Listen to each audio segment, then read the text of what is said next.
All right, and we are live over here.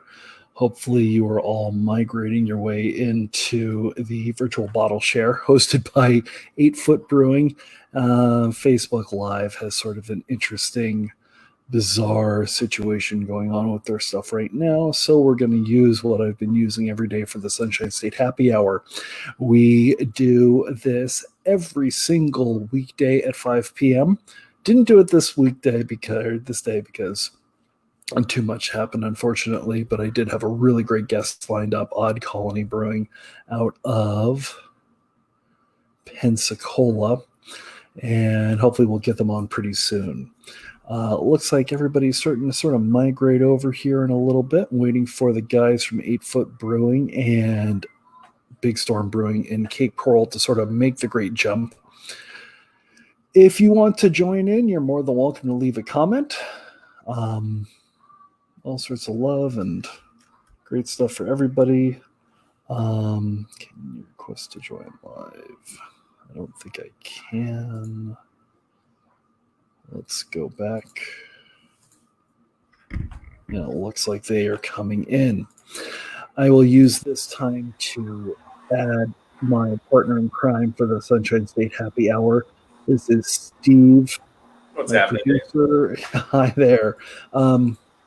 If you listen to us do our podcast at 8 Foot Brewing a couple months ago, you heard Steve's voice and probably the voice of my daughter. His son is a little bit better behaved and obviously much older and not quite as hurricane-like when we go to places.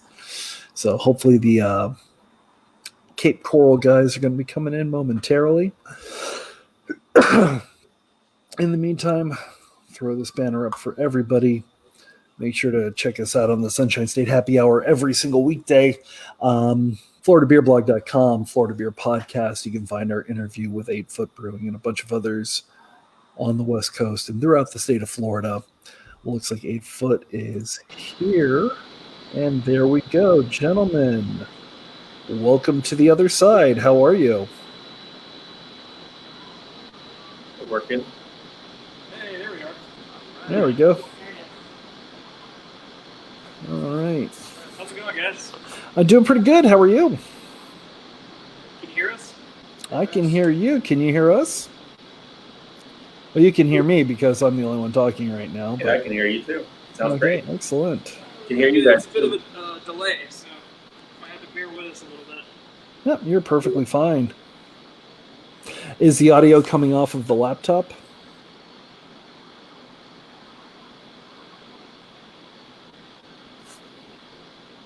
Yeah, I think it is.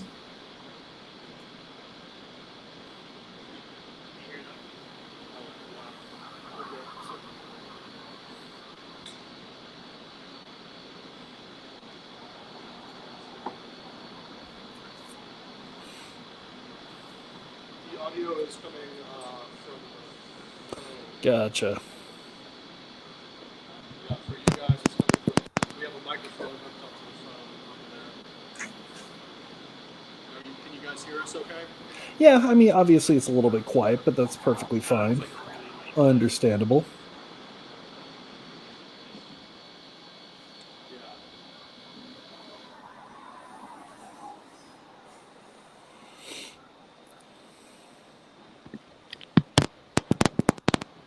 I have currently been banished to my back porch because there's a scout meeting going on in my house. Good. Good for that. Good for you. Amy, hello. Kevin, I know that you're currently sitting down. How are you?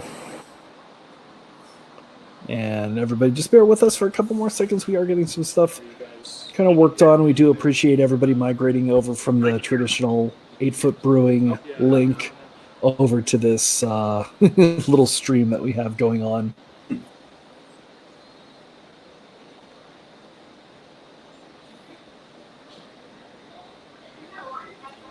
You need to make a technical difficulties sign to hold up.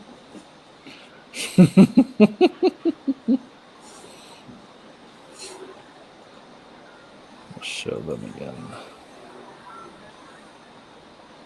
Can you guys talk? Yeah. So are you guys good? I can hear it now. Okay. I could tell that like All right. our audio isn't getting to them No, we can hear you guys just we fine. just have a pretty significant lag over here, but we'll try and make do with that. So, thanks for joining us, guys. You're more than welcome. Thank you so much for having us.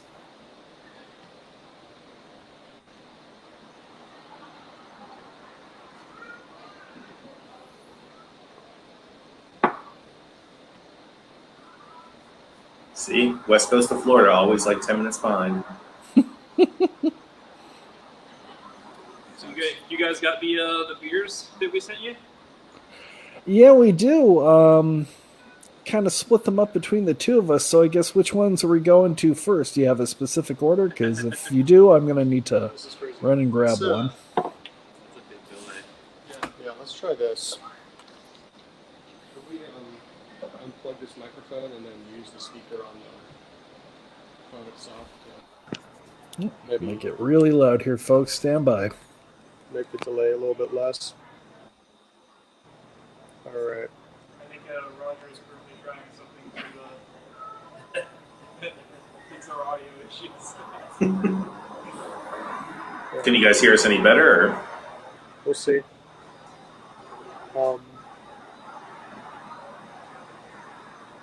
We can exit the room, plug this back in. It looks like 8 Foot Brewing is currently being attacked by a giant squid.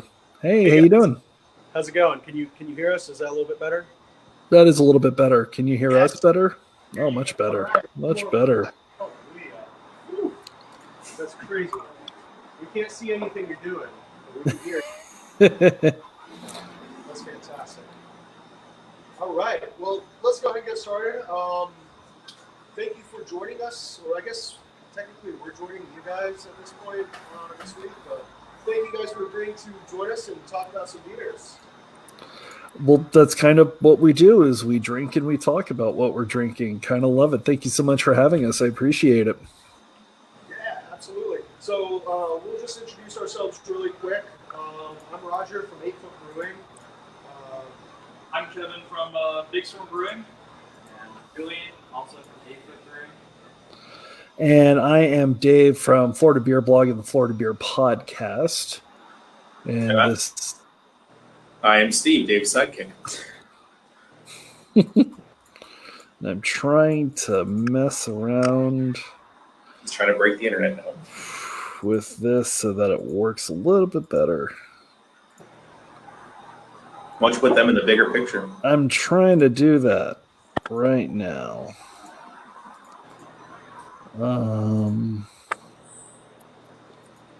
No, not what I wanted to do at all. All right. So, gentlemen, we can go ahead and get started. What are we starting with? Not that you all haven't started already. yeah. So we're at this point, we're finishing up the Alice. I believe we sent you guys. Yep, I'll be right back. It's the one that Dave did not prepare for. I actually started the Keller Haze already, sorry. Went ahead of you guys.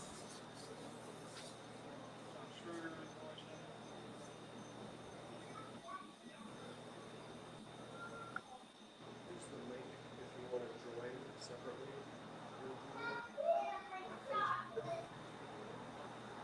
You can just isolate like that. Unless this is okay. That might end up showing on like cameras.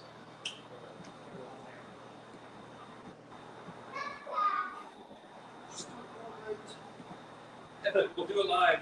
Absolutely.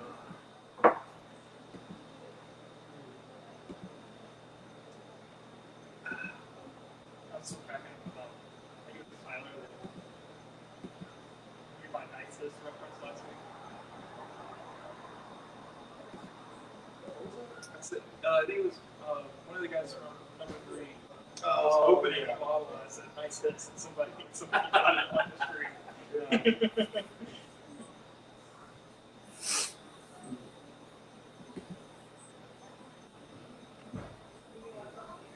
No, you're good. Thank you. One week. Doing cool stuff. Us? You brewed on Tuesday? We're on Tuesday. Canned a bunch of beers on Monday. get another sour release. This one's going to be our. Although we're starting to open that back up, so maybe our semi-steak compliments here. There you go. So we'll be releasing those cans in about 2 weeks. Social distance series. Yes, social distance series.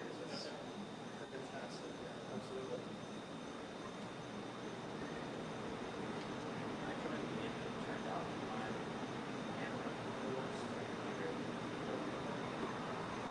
If you guys want to hang here, or you're on.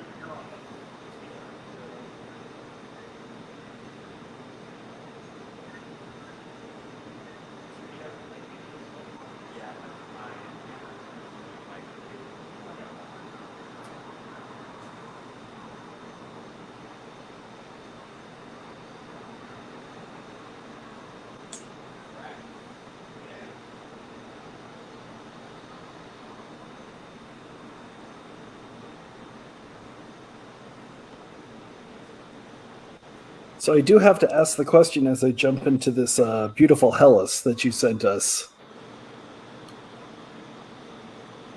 I don't know if they can hear us or not. All right. Julian, can you hear us a little bit better now? All right. Trying to see because I didn't add. Hopefully you'll be able to. You may want to actually do a feed from one of your phones. And that way we can hear you a little bit better. Hey, it's kind of awesome. I love it.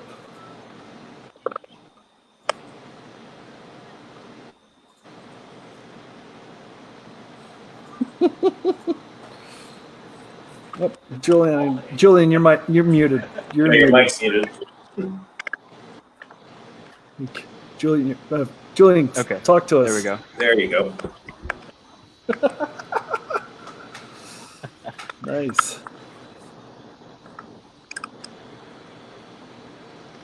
If I get the solo layout, and everybody's kind of joining on there.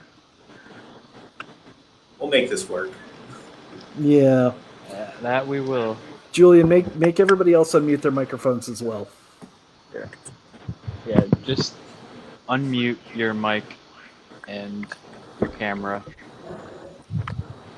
Unmute. Or at least your mic. Yeah. Turn your mic on. Cool. Alright. Kevin's got his mic on. Uh-huh. You good, Roger? Alright. Think we're good.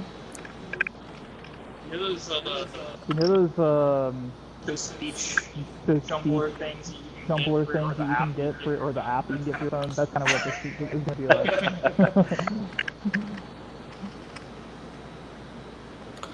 That's funny. For everybody still with us, thank you so much. I really do appreciate it. Yeah, absolutely. And then, Roger, I have to ask you a question because I'm in the Hellas, which is absolutely perfect. Let me show the can to everybody right there. Oh, you got the regular house. Okay. The one that we're drinking. Okay, I was thinking Keller Ales. Okay, never mind. For the fellas. Oh, where's Julian going? We're watching Julian as he walks away. I'm actually going to get a little bit of Hellas. He's doing he's gonna give a brewery tour real quick. Yeah, quick Go for it. Oh, do I need to turn this off if I'm going to the bathroom? No, you can take it's fun. No, Oh, you don't need to. Perfect. It's Perfect. Cinema Verde. What can I say? Just as long as it's audio only.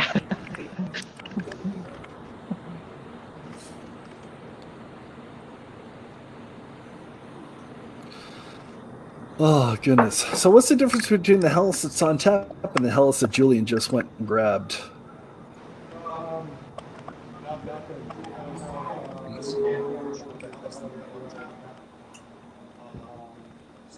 Thankfully, we had bought a canning, so we're very small brewery, 3.5 barrels.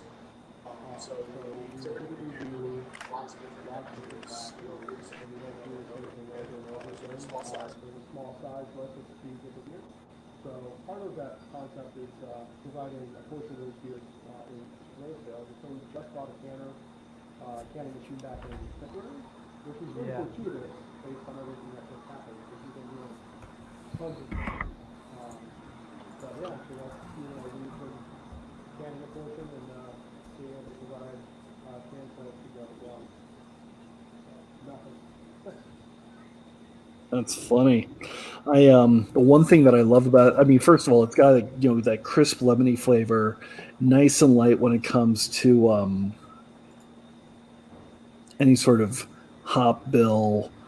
Malt is just a good chunk of biscuity chewiness. The thing that I think I love the most about it, however, is the fact that right here on the can, it says that this is your angry uncle's beer. Yeah, absolutely. We like to. And I would love to know why. It's a cliche. I think we're making a light lager. Who drinks a lot of light lagers?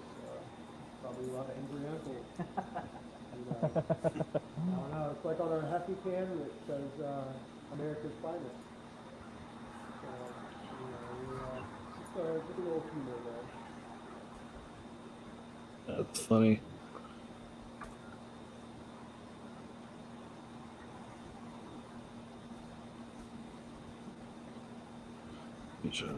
All right.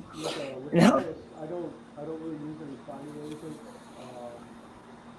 So it's basically, we go through the lagering process to get this nice clear color from it. Use the Barca Hill, which is an heirloom brand that you can get through Wyoming. And I think that, it's the rainbow is pretty much all hills, and I think that really comes through very nicely. For this one, I got some yeast from this guy right here. I think it was third yeast. For you, it would be third yeast. Yeah, because I fermented the Baltic Porter and the Pilsner for what will become our American premium lager with that yeast, and then harvested from the premium lager in KOD. Yeah, so I got a nice 50-ml container from the inside. We dropped it up.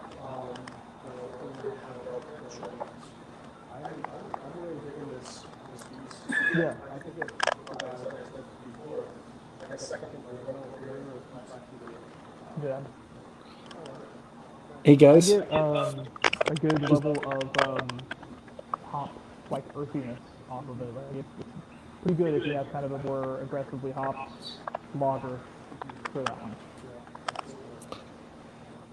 hey Kevin. Yeah. So I'm going to be using your phone as the microphone. So yeah, so especially apparently we've been getting some people that said that they can't hear Roger too well. So if you need to, I said pass that one along so that way we don't have any overage, but everybody can just nestle it into your beards. Okay. Just put it right in there, which leads me to the question. I clearly don't have much of one. Steve, I know, is going to grow his back, but when are we going to be doing the Calendar. your calendar project again? That calendar took up so much time, and it was a phenomenal cause, and we did raise some money for it, but it was nowhere near what we were looking to do. So I'm not sure if it's going to happen again. That's a shame. Understandable, but that's a shame. Yeah. It was a lot of fun, but it was also a lot of time. And getting all the brewers able to participate in it, it's kind of like wrangling cats. Yeah, wrangling 12 different or plus different brewers. So like take photos with photographers, big locations, and night after night. it was a lot of work. But, I think it was a phenomenal calendar. I saw about 500 to walk on. Let me know. That's funny. Kevin, apparently, from what I've heard, the IPA that's getting canned in Cape Coral is going to start getting, the IPA that was brewed in Cape Coral is going to start getting canned in Clearwater. Yes. So Clearwater has actually 2 canning lines. At the moment, we have our normal Palmer canning line, which is our rotary head filler. That's the one we do all of our big canning runs. And we have taken our original canning line that we used back in 2012 to about 2015, I imagine.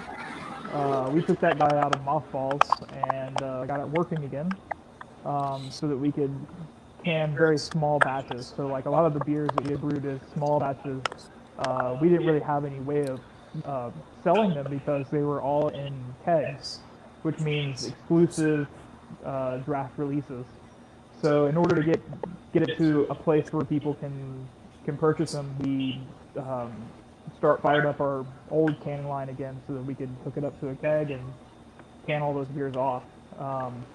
We were, before the coronavirus issue, I guess I shouldn't say the C word, should I? Before all this happened, we were already looking at doing Cape IPA as a regular, all the time kind of thing, keeping, that way we could keep one beer brewing all the time at Cape Coral that we can dial in or change elements of the recipe. And we were also putting it out in small amounts into distribution in the Fort Myers and Cape Coral area. So different bars actually have it on tap, or would have it on tap at the moment. But yes, we are looking at doing canning. We are looking at canning, or doing some canning runs of some future beers coming up pretty soon, so that people can get that beer to go and not have to worry about Interesting. coming in to buy it on draft. We're even in the works to start doing our category series. So our Belgian beers that we put out during the summer. Some of those might move down to my location to be brewed for the rest of the company. So I'm actually not quite sure yet about what the draft availability of that is going to be, but right now we're just worried about getting it in the tank and fermenting. And we'll decide what to do with it when we get there.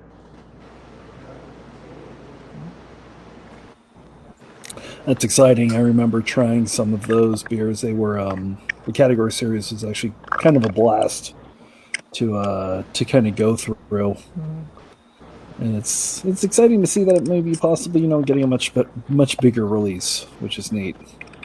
How has the quarantine sort of been hitting Cape Coral? I've been talking to some other people that are in the area, and apparently Lee County got it pretty bad. Yeah, so I know at least for us,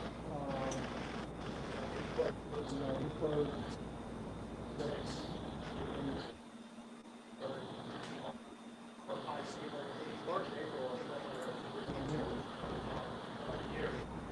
It's not great, and then Cape Coral is just seasonal in general. So I know a lot of people have left, so we can miss out on that.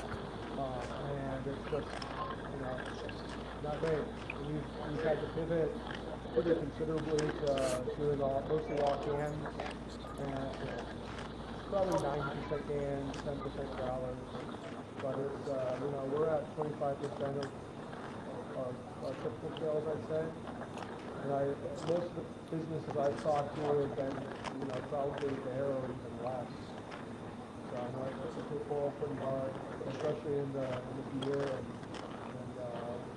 brewery and craft beer.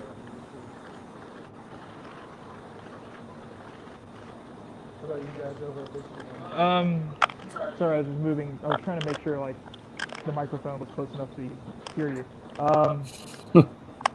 Looking at our sales numbers, yeah, they're they're definitely not where we would want them to be, even for a normal month.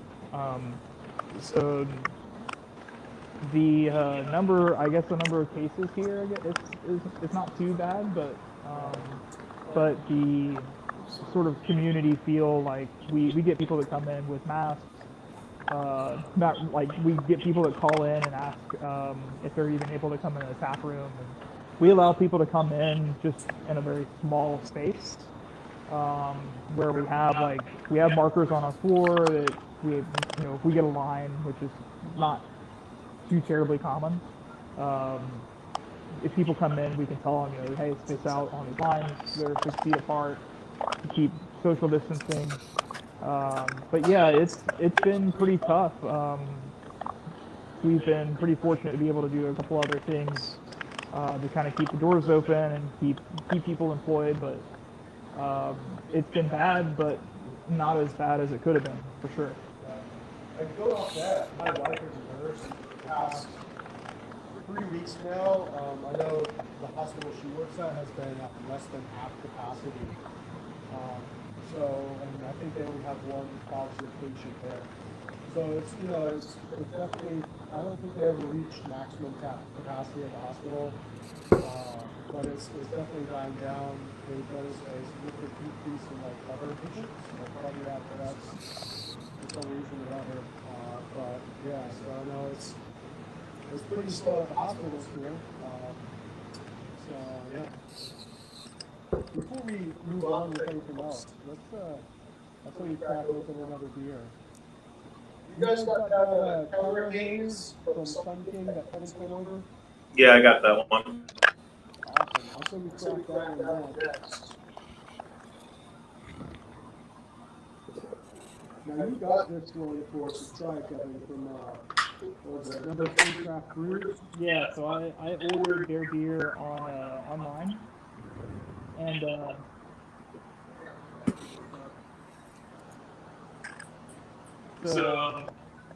I ordered it online the day that I needed it. They do curbside pickup only. You want more? Sure. So yeah, they're not really doing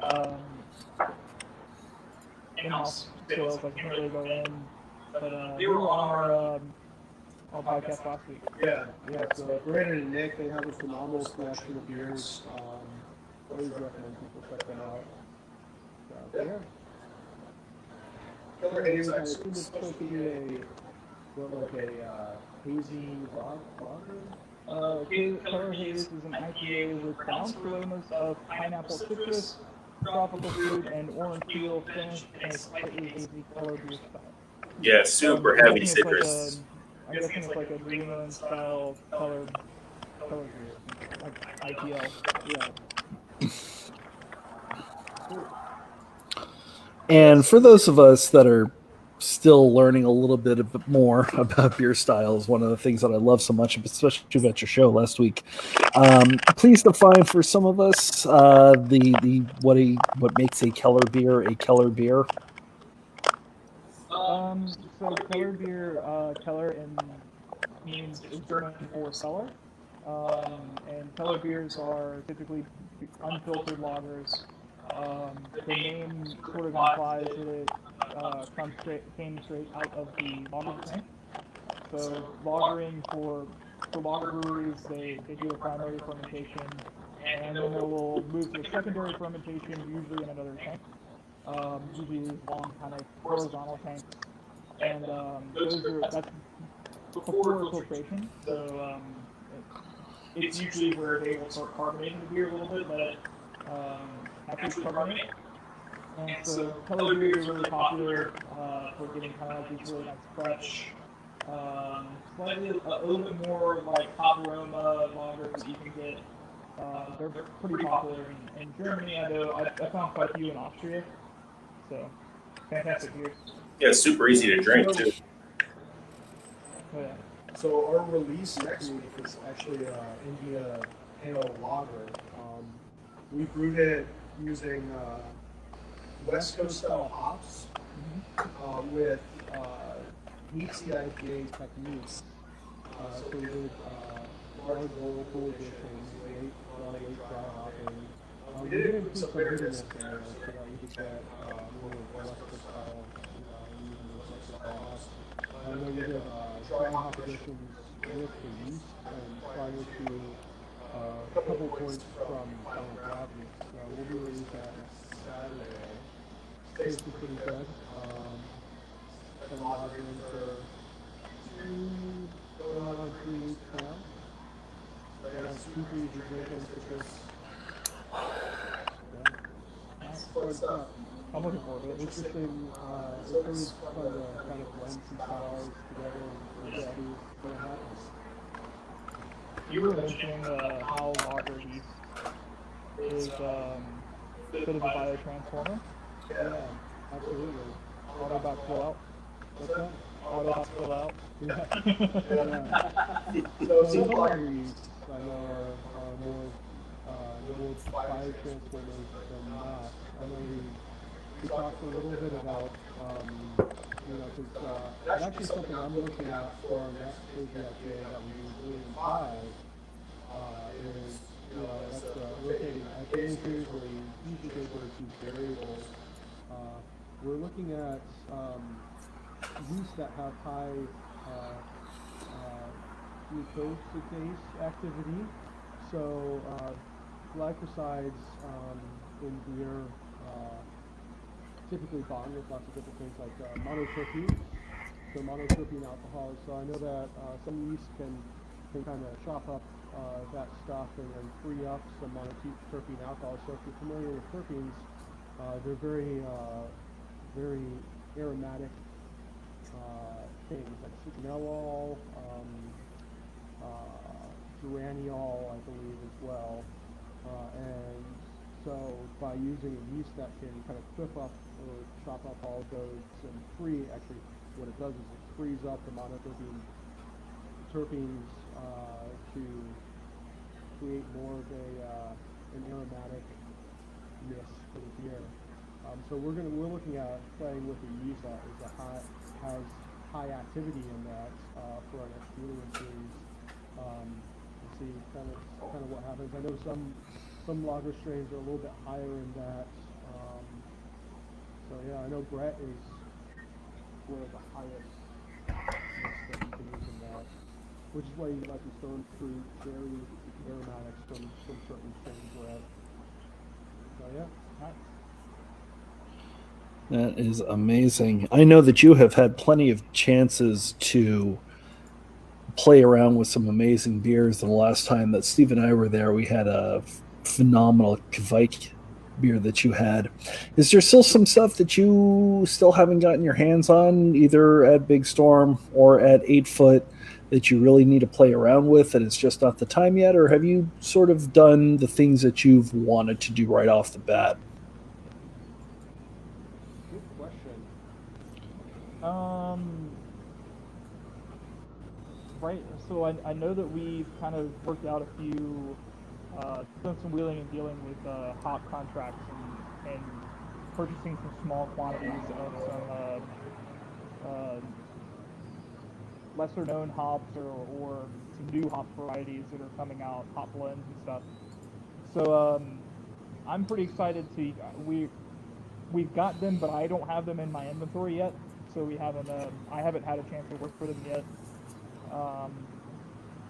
Another thing I really want to do, I would love to try some Kvike beers at Big Storm on a larger scale. I actually haven't got to do any saisons. I've never brewed a saison before. So try some like Belgian yeast, some traditional Belgian farmhouse yeast of some sort. See how that works. I'd say if we were to quantify it, it would be less than 10%. I know kind of the concept we opened April Brewing with was, it's mostly experimental. We want to make lots of different styles of beer. I want to go back and find historical records and do like, English mild XX that was actually brewed, back in the early 1900s. We want to experiment with some different yeasts that are high biotransporters, like the one that we're getting in from, I think, the East Bay. It's M. Rafiki or something along those lines. But it's supposedly ferments out 25% of the maltose in there. Yeah. And so you have to co-pitch it if you want the product. Yeah. So we're gonna mess with that and see, if we're able to free up some more of those terpenes. I'd say pretty much 90% of what we do, we try to do to have fun, experiment, and try to test different variables. So there's a lot of stuff that we haven't done in our short year and a half of operation that we definitely want to do. So, yeah. And it's funny, I remember asking this question before, but Cape Coral is obviously not necessarily known for being a craft beer community as much as it is sort of a vacation / retirement / snowbird. But since you've been around for a little while, and it's been a hot minute since Steve and I were there, is the community starting to come around? Are you starting to get more people that are wanting to break away from what they've been drinking and doing something a little bit different? I would definitely say yes. We are, people around here are pretty adventurous. We have all the time people coming in that you wouldn't necessarily think are craft beer people, just by the stereotyping by the way they look. But we get all kinds of people in here, and some of them love our sour barrel mixed fermentation beers.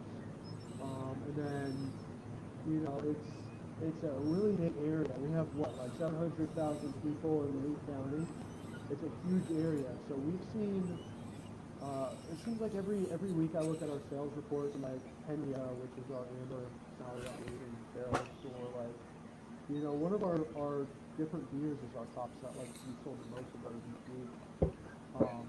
We recently started doing can releases. We've done them the past 2 weeks. First time we did it was with a sour, stay-at-home sour series, and we sold out those cans. We only did like 1 or 2 cases, so it really is 25 gallons. With the sour that we were intending to put on tap, we did a release, so we canned them up instead, and we sold out in like 20 minutes. And then last week we did a release of our stout and a porter. Oaxacan stout. I think I sent you guys one of those. Banana porter, we had fewer. We only had about a case of that, which sold out in like 10 people. Yeah. So we still have some of the Oaxacan stout because I did like 10 cases of that. I think we have about 2 left from last week, and we got people here that like craft beer. Yeah, I've kind of found that people who are on vacation are a lot more open to trying things in that kind of environment. So we get a lot of people that come in that, like Roger said, that just aren't really craft beer drinkers. And I'm not saying that by the way they look. They are, they come in, they've never been to a brewery before. They've never had craft beer. We get a lot of people that come in and ask for classic waters all the time, and we have to say no, but we got something that's kind of like it. You might like, try this, and then they're like, oh my god, this is amazing. I've never had anything like this. So you don't really have to be in a city that's known for craft beer to find people who are willing to try it, for sure. And even the community of Denver, where they had craft beer for a really long time. They started with no craft breweries, and if they can start with 0 craft breweries and get to the point that they are, other communities can do so as well. Yeah, for sure. Absolutely. Yeah. It wasn't that long ago that Asheville, North Carolina only had 1 or 2 breweries, and now they have dozens. Yeah. I grew up an hour away from Asheville. I remember going there when I was in high school, and there was walking around in those pallet blocks that were buildings. Right. Yeah. Yeah, absolutely. That's funny. So, did you finish with the Sun King beer? Or are we moving on to the Weiss beer? Because I've been looking forward to this one. move on, we're gonna have to go grab ourselves a little bit off the top. I could get you guys if you guys wanna crack that open. That is a horrible problem to have. I know. Oh, hold on. Somebody take Julian's phone. Oh, I want to see I want to see it go live.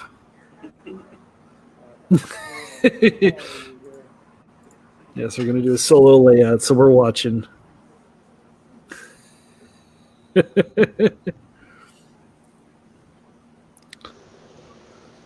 while they're doing that, I will. I just want to throw out there. So I brought 6 K-Cool free pint cards Nice. with me today to give out. Oh, So for the first round, first person to submit a good question, not including Dana and Amy, but they're gonna get beer anyway.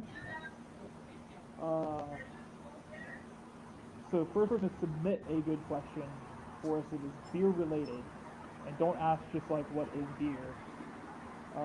Something that like we can talk about for a minute.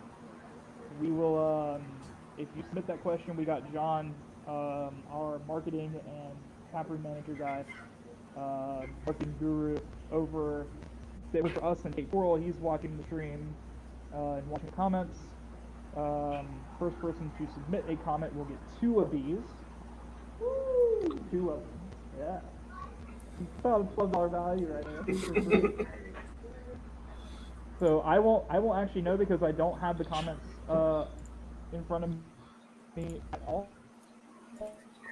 So I won't be able to actually announce who. don't worry. I'm gonna be keeping an eye on We'll them. get in contact with you probably through private message or something. We'll figure it out. We'll figure it out. John will get in contact with you and let you know if you want it. So first person to give a really good question. We might actually have to have Dana and Amy read out the questions for us, unless you're watching for questions. Excellent. So, we appreciate it. Nice. So we have Dana and Amy from Run Eat Drink podcast. They are actually helping us camera work. So they're the ones that set up our audio and our video today. Makeup. Hair and makeup done by. Craft services.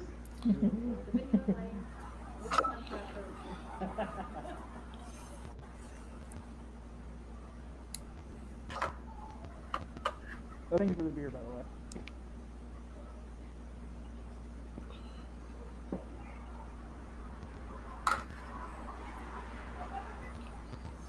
And Roger is back.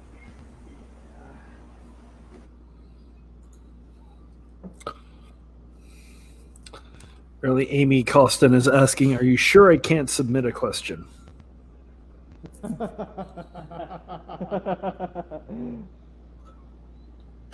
People in the live streams don't count, but we will make sure you guys are taken care of. But she's behind the live stream though.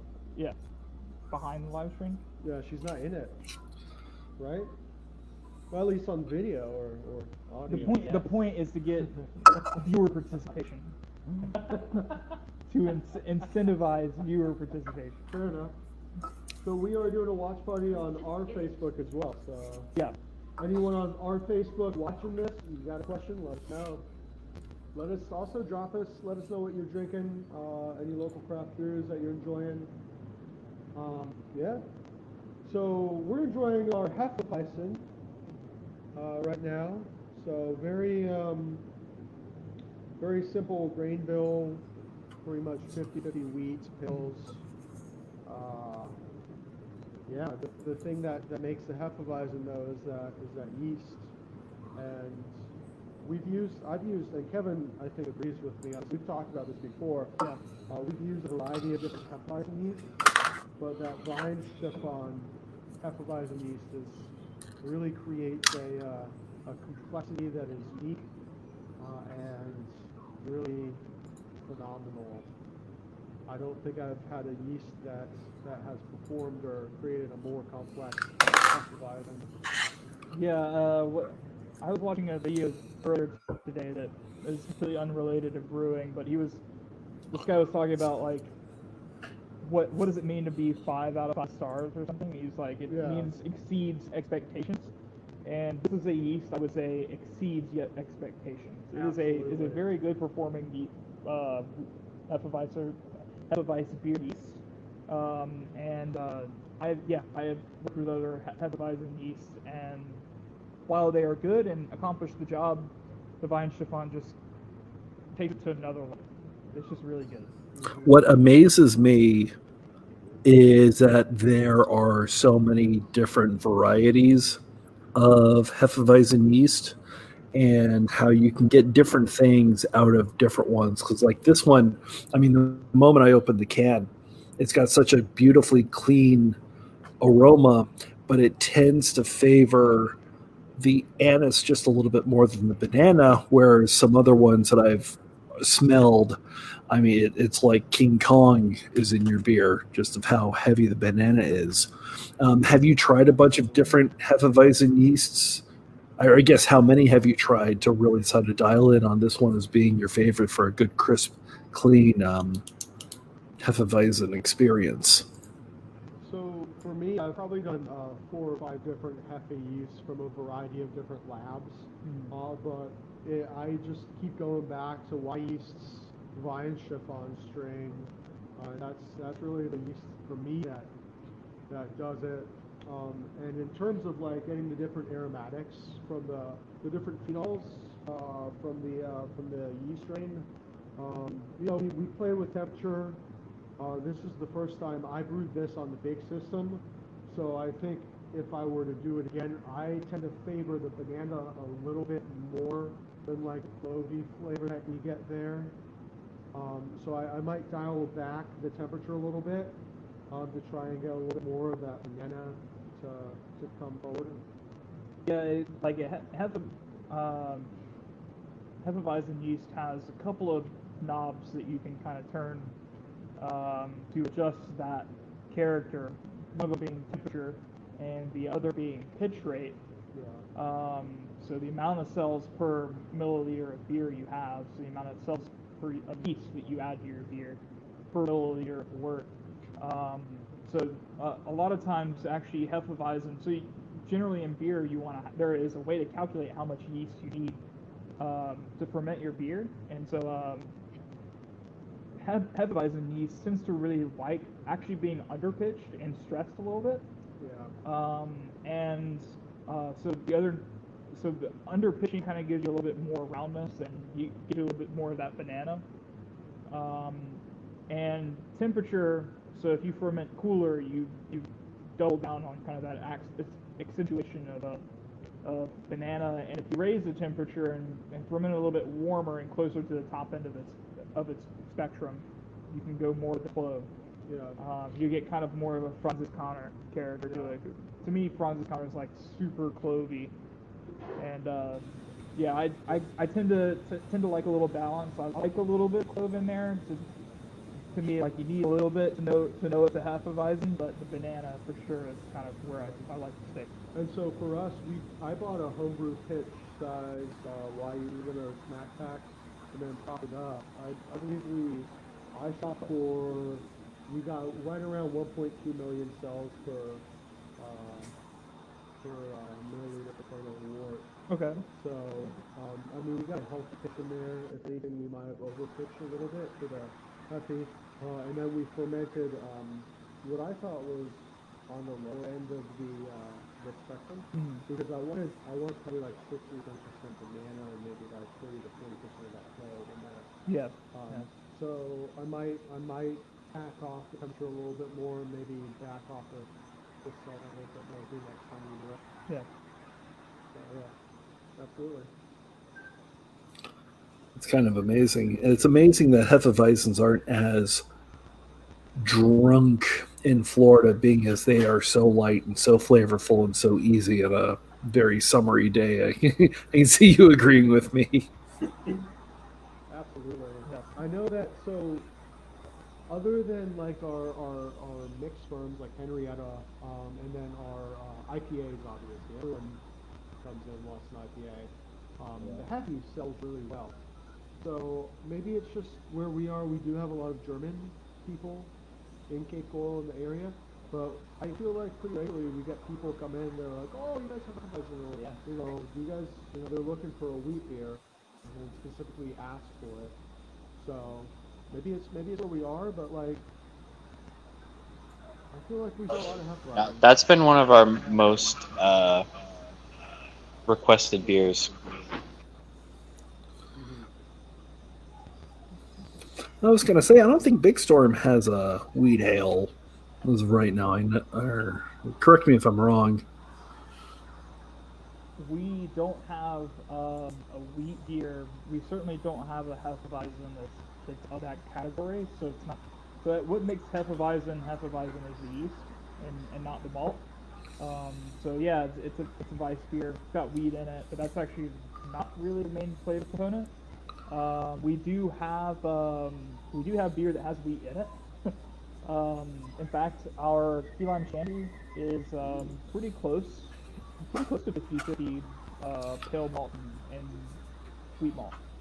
That So key lime we do have shandy. wheat beers. They just That key lime shandy is phenomenal, and I'm surprised that it hasn't destroyed, pretty much every other beer in the state of Florida right now because it's so perfectly light and kind of dovetails beautifully into Amy's question. In this Florida weather, lighter beers are more popular, right? yeah. I mean, Florida is also known for some of the biggest like pastry stout makers, like Henry Pear and Jay Wakefield. Like, it's really hot down here, but people just want that sugar water. Yeah, pastry stouts are pretty big. Like I know Cigar City's like pretty big on their. Well, Funky Buddha made an entire career out of it. It's not a, The cycle. Cycle's that for sure. Yeah. You're actually pretty close to Corporate Ladder as well because they've been doing some big stuff. Yeah. I know that stout last week we got out, but we sold 10% 16-ounce cans of that Oaxacan stout. You know, those went Flying quick. off the shelf. Yeah, absolutely. I actually think the Oaxacan stout would be pretty great for a hot day. A little bit of like spice and pepper and stuff like that. It wouldn't be like refreshing like after mowing the lawn or something, but I wouldn't mind it on a hot day. Like it's still fine. Good. Yeah. I like it. Yeah, absolutely. We're watching Julian's beer I found cam live. Yeah. Beer cam. I found myself craving beer on summer days sometimes. I don't know why. Yeah, once in a while. Yeah, I agree with you.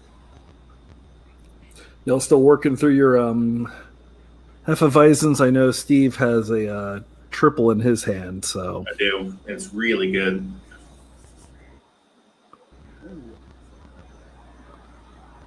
Yeah, Dave has friends in high places. Julie. Oh, you got that Saturday? Yeah, I saw that on Instagram. Man, one of these days I'd love to just work through the entire week, if you know what I mean.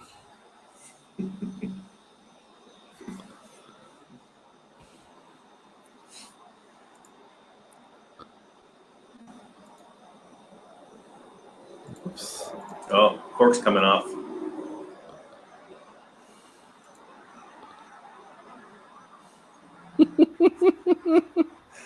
Put the glass. There we go.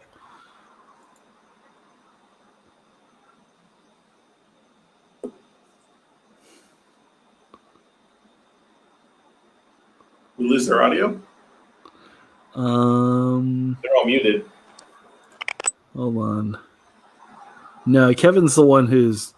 I think they're so enraptured with the bottle that they're not really doing it. Oh, actually, yeah, I guess we did lose audio. There we go.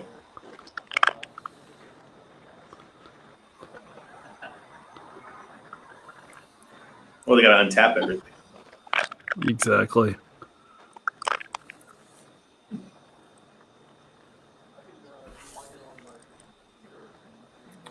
Oh, we're connecting in.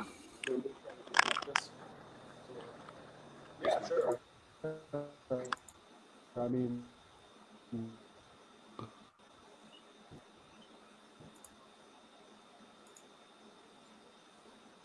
Nope. Nope. Give it a shot. Oh yeah. Now I hear me. Yeah, I think that's Yeah, there we are. the microphone that we unplugged. Awesome. Cool. Yeah, this is the perfect temperature. We let it sit for about an hour. Yeah. Crack it open. Let's Crack it open. That's nice. This is quite good. So, you know, what's So what's You know, the- it's what's the actually- info on this Saturday. That's a good question that I actually kind of wanted to. No, give us the info on the Saturday, and then I've got a question for you. Okay. So real quick, it's a barrel-aged imperial stout with cacao nibs, coffee, maple, hazelnuts, and cinnamon. Yeah, hazelnut. Absolutely. It's like one of those the hazelnut the hazelnut chocolate set. Yeah. Project. Project.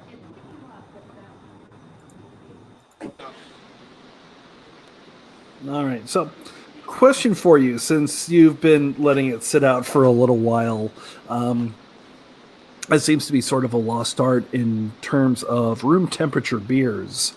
But I know pretty much cask ales are something that are required to be at that temperature and so on. Is that something that a lot of people are probably just not ready for? Or do you think you can, if you had the opportunity, start moving towards things that are room temperature cask sort of style? That's a good question. Yeah, absolutely. You want to start? Or? Yeah, I haven't had a lot of personal experience with putting together cask beer. For like traditional real ale style beers. We've done a lot of firkins and done like Firkin Friday kind of thing. But usually those are beers that we use for it's a beer that we've already brewed. We'll put the beer into the cask and do some sort of fun thing with it, like you can add some sort of cool flavor, dry hop it with some cool hops. They're usually different. So sometimes we'll take something like Palm Bender, which is our flagship IPA, and throw different hops in it to see what it does and see if people like it, see if people notice the difference. Traditional cask beer is a hard market to do down here. So you kind of have to imagine kind of going back a few years down here, like some of the trends are a little bit slower in Florida. And so people here especially don't really know about cask beer all that much and are familiar with the style, so people tend to be kind of a little bit skittish about it. That's not to say that no one will try it, but we experiment with it quite a bit, but we don't ever do like we don't commit to a full 7-barrel batch of cask beer. I would love to do that personally, but it is a bit of a leap to try it and see if people really want that kind of beer. And it requires equipment that is either a little bit expensive, and it also requires a rate of scale that's a little bit difficult to achieve. Because we don't have a beer engine in my tap room, and if you don't, sorry, I'm hearing something.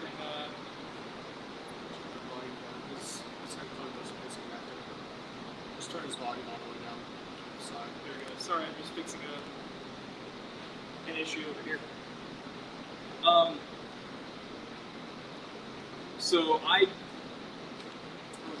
So yeah, we don't have a beer. We don't have a beer engine, and so it's kind of hard for us to justify sticking a cask on our countertop and hoping people will finish 11 gallons of beer in one night. Yeah. And so, even though oxidation is a little bit normal for the style, it's not typically accepted in the American palate. Like, even though diacetyl is a normal flavor profile in some European, like the Bohemian and Czech lagers. The American palate doesn't like it. So I've actually been thinking about this a little bit, not specifically in terms of cask ale, which I think I do want to do. Maybe not necessarily using traditional cask, but trying to make something that would work for our climate and for our ability to serve here down in Florida. But I have been thinking about this, and we actually canned up some beer recently that we're going to do so traditionally lambic beer is served still. So in terms of cask versus like lambic style, it's not going to be warm, but it's going to be served still. So we canned up some mostly still barrel aged beer, sour beer, mixed ferm beer, long term aged, barrel fermented, and we're going to do a release here in 2 weeks with some still beer and see how that goes. I'm excited. Yeah, So, see how that goes.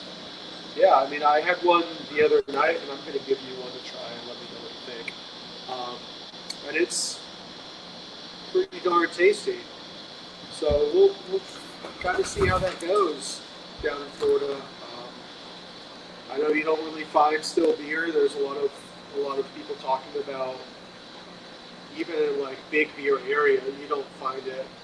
There's a lot of people talking about, this tradition, and if America is able to handle it, most people say no. We'll see. Yeah.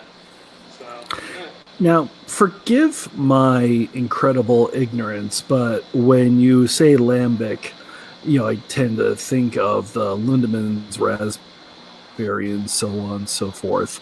Are they always fruit flavored, or is that just what caught on here in the U.S. to make it a little bit more palatable? I know traditionally, like you do have a variety of fruited beer.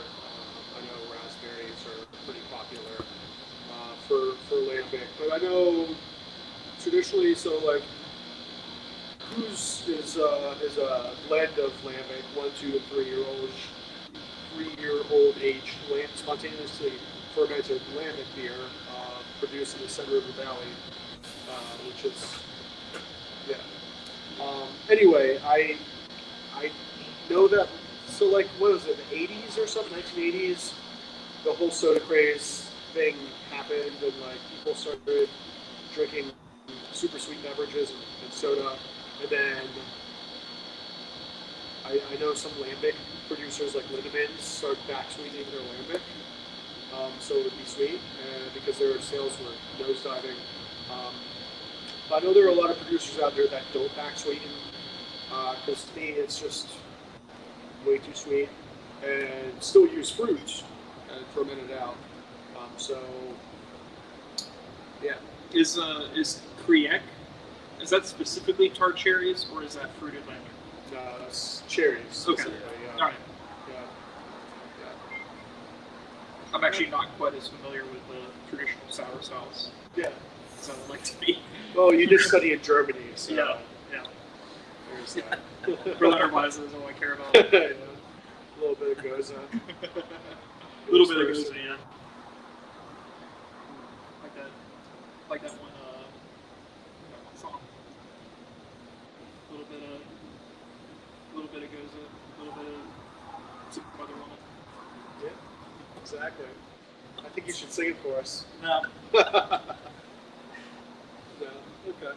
Cool. So I'm assuming that you went for Saturday first before you started opening up the Imperial Stout that you brewed a little while ago, since it's probably going to be a barn scorcher. Oh yeah. Ooh. Yeah. Yes. Yeah. Although this Saturday is very barely and hazelnutty and chocolatey. It's not too heavy on the palate though. No, it's not. Yeah, it's a good drinker. Absolutely. I did try this one on tap when I went and got these bottles. I think I actually like the bottle a little bit better. I think when I tried it on tap, I initially thought it was a little bit too sweet, and it was just kind of a smorgasbord of everything kind of peaked. Yeah. And it hasn't been that long either, only a few weeks, but I think the bottle, everything's kind of blending together a little bit better. Yeah. It's pretty tasty. Absolutely. I know the Oaxacan style that we sent you guys. I'm not sure if we're going to crack one of those open here. So if you guys want to go ahead and give that a try, feel free. But that one is still very young. So I think those over time, those flavors are definitely going to blend together and meld together a little bit better. I have a stout that we brewed in 2018 and recently released in 750s. That is phenomenal. It's just, we left it in the bottle for a year and it's had a chance to really blend down together, and like all those different sharp, like jagged edges of like flavor are kind of like rounding out and becoming something cohesive, which is fantastic.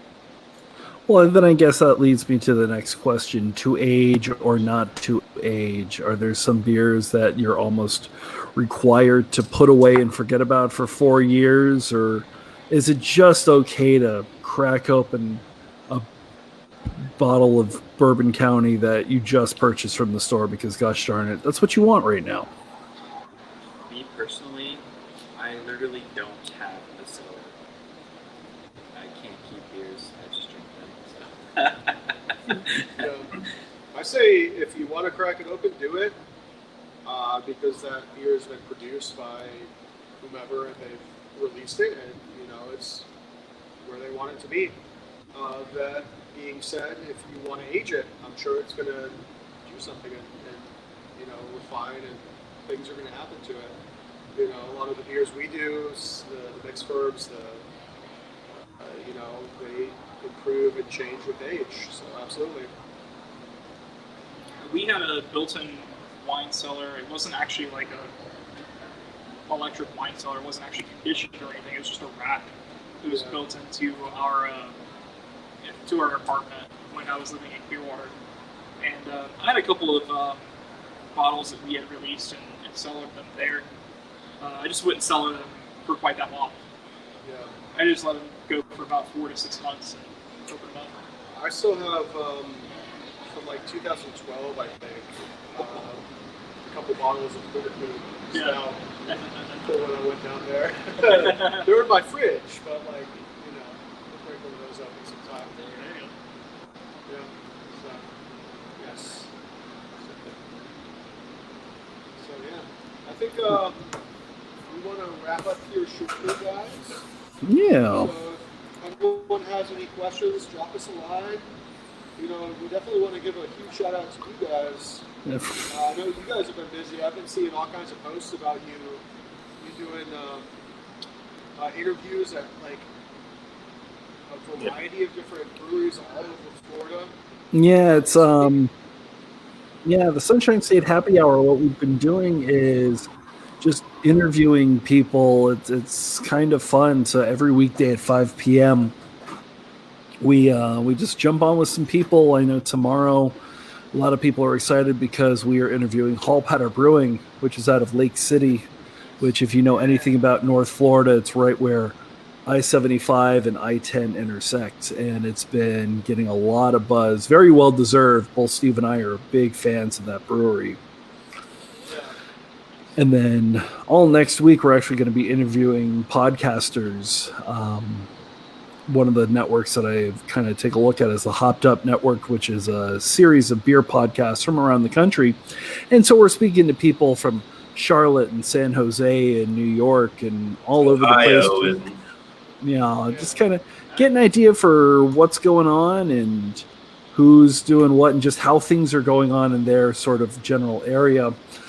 Week after that, I know we're going to be getting back to some breweries or some people from around the country that I kind of have in the back of my mind that I'd like to interview. including there's going to be one interesting one. I'm in the final stages of getting him sort of worked on, but he's got one of the most interesting breweries in the world, and unfortunately that's how I have to say it because of how he brews. So I'll kind of leave it at that. But yeah, so we're doing that. The Florida Beer Podcast is sort of different now because we are interviewing business leaders from around the state, just kind of how their things are going, the changes that they've had to deal with. I know, Roger, you've had some business decisions that you've had to make. Obviously everybody has. And I know we're actually going to be hopefully interviewing LG, the owner of Big Storm, for the podcast pretty soon.